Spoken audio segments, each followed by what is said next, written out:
ఇప్పుడు చూపించే వీడియో చాలా బాగా వచ్చింది. ఎఫెక్ట్ కూడా బాగా సింక్ అయింది. ఇంకోటి ఏంటంటే డైలాగ్ అయితే చాలా బాగుంటుంది. చూపిస్తాను. దానికంటే ముందు నేను ఒకటే రిక్వెస్ట్ చేస్తాను, లైక్ చేయడం మాత్రం మర్చిపోవద్దు. ఇప్పుడు డెమో అయితే చూద్దాం. జీవితంలో ఎప్పుడు ఎవరిని తక్కువ అంచనా వేయకు. ఎవరిలో ఎంత దమ్ముందో వాడికే తెలుస్తుంది.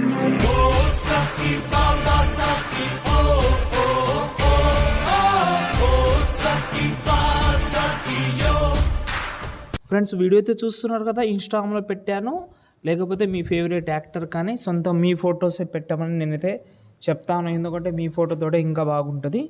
ఎప్పుడైనా నేను ఈ మధ్యలో మీరు ఎక్కువ గమనిస్తే నేను ఎక్కువ హీరోస్ యాక్టర్ ఫొటోస్ అయితే పెడతలేను. నేను కామన్గా మన ఫొటోసే ఎక్కువ యూజ్ చేస్తున్నాను. మీరు చూడండి, ఒక 3-4 మంత్స్ నుంచి ఎక్కువ పెట్టడం లేదు. చూసుకోవచ్చు మీరు ఎడిటింగ్ చేయడానికి. ఓకే, ఇప్పుడైతే మనమైతే ఫస్ట్ అలర్ట్ మోషన్ యాప్ అయితే ఓపెన్ చేసి డీటెయిల్గా ఎక్స్ప్లెయిన్ చేస్తాం. ఇక్కడైతే చూసుకుంటే అలర్ట్ మోషన్ యాప్ అయితే ఓపెన్ చేసుకున్నా. మీకు అలర్ట్ మోషన్ లేటెస్ట్ వర్షనే కావాలంటే ఒకసారి డైరెక్ట్గా సంతోష్ ఆర్షిప్ సైడ్ అయితే వెళ్ళి అక్కడ పైన సెర్చ్లో మీరైతే అలర్ట్ మోషన్ అని సెర్చ్ చేసి అక్కడ నుంచి ట్రై చేయండి. ఎక్కువ చెప్పాను, అర్థం చేసుకోండి. కొత్త సబ్స్క్రైబర్ వచ్చే వాళ్ళకి, రెగ్యులర్ వాళ్ళకి ఆటోమేటిక్గా ఎలా తెలుసు అన్నీ మొత్తం తెలుసు. నేను చెప్పాల్సిన అవసరం కూడా లేదు, మీకు ఐడియా ఉంది అది. ఓకే, ఇప్పుడు నేనైతే డైరెక్ట్గా ప్రాజెక్ట్ ఓపెన్ చేస్తున్నా. బై మిస్టేక్లో ఫాంట్ యాడ్ చేయకపోతే యాడ్ చేసుకోండి. మళ్ళీ తర్వాత ప్రాబ్లం అయితే ఫేస్ చేయకండి, ఫస్టే చెప్తున్నాను. ఓకే,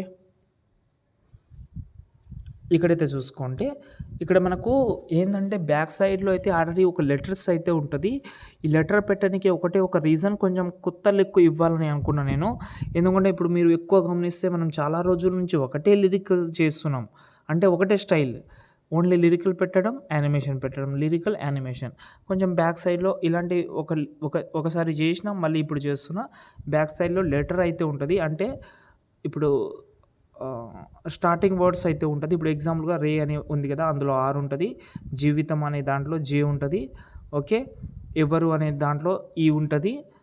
ఇలా మీకు చాలా ఈజీగా అర్థమైపోతుంది, మీకు చెప్పాల్సిన అవసరం లేదు. ఓకే, ఫాంట్ అయితే చెప్పాను కదా, ఫాంట్ యూజ్ చేయండి. డెఫినెట్లీ ఫాంట్ అయితే అసలు మర్చిపోవద్దు. ఫాంట్ చాలా ఇంపార్టెంట్, యూజ్ చేసుకోవచ్చు మీరు. ఓకే, ఇప్పుడు చూసుకుంటే కొంచెం స్క్రోల్ చేద్దాం. ఇక్కడ యానిమేషన్ ఫొటోస్ అయితే ఇక్కడ నుంచి అయితే మనకు ఫొటోస్ అయితే ఉంటుంది. ఇప్పుడు మీరు ఎవరైతే ఫోటో పెడదామని అనుకుంటున్నారో వాళ్ళ ఫొటోస్ చాలా ఈజీగా అయితే యాడ్ చేసుకోవచ్చు. యానిమేషన్ చాలా బాగుంటుంది. డెఫినెట్లీ కలర్ అండ్ ఫీల్డ్లోకి వెళ్ళి మీరు చేంజ్ చేసుకోవచ్చు.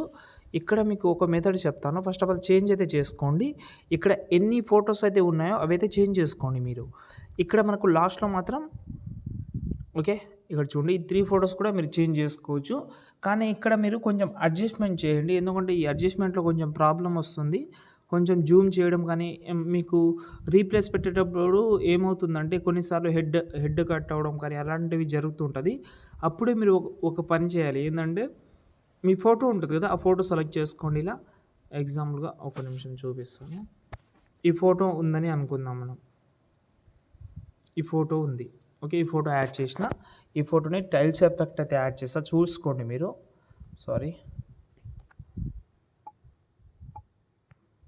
టైల్స్ యాడ్ చేసిన, కొంచెం మిర్రర్ అయితే జూమ్ చేసి ఇలా స్పేస్ అనేది కొంచెం ఫేస్ కట్ అనేది కొంచెం సెంటర్లో ఉంటే ఏమవుతుందంటే మీరు ఫోటో రీప్లేస్ పెట్టేటప్పుడు కూడా చాలా బాగుంటుంది. ఇప్పుడు దీన్ని మీరు సేవ్ చేసుకోండి. సేవ్ చేసిన ఫోటోని ఇలా అయితే ఒక 6-7 ఫొటోస్ కట్ చేసుకోండి. ఇప్పుడు మనం ఈ ఫోటోని రీప్లేస్ పెట్టినా కూడా చాలా క్లియర్ కట్గా వస్తుంది. ఇక్కడ చూడండి, సైజ్లో డిఫరెంట్ ఉండొచ్చు కానీ క్లియర్గా కట్ వస్తుంది. ఓకేనా, ఇప్పుడు చూసుకుంటే ఇక్కడ మీరు కన్ఫ్యూజ్ అవుతారు. ఇక్కడ హెడ్ అనేది సరిగా రాలేదు, అక్కడే ఇక్కడ మనకు ఎడిట్ షేప్లోకి వెళ్తే చాలా క్లియర్గా కట్గా వస్తుంది. ఇక్కడ చూడండి ఇలా. ఓకే, పైన ఇది కూడా లేదు, చాలా బాగుంది అంతే. దాని తర్వాత సేవ్ చేసుకోండి. ఏమైనా డౌట్ ఉంటే కామెంట్ చేయండి.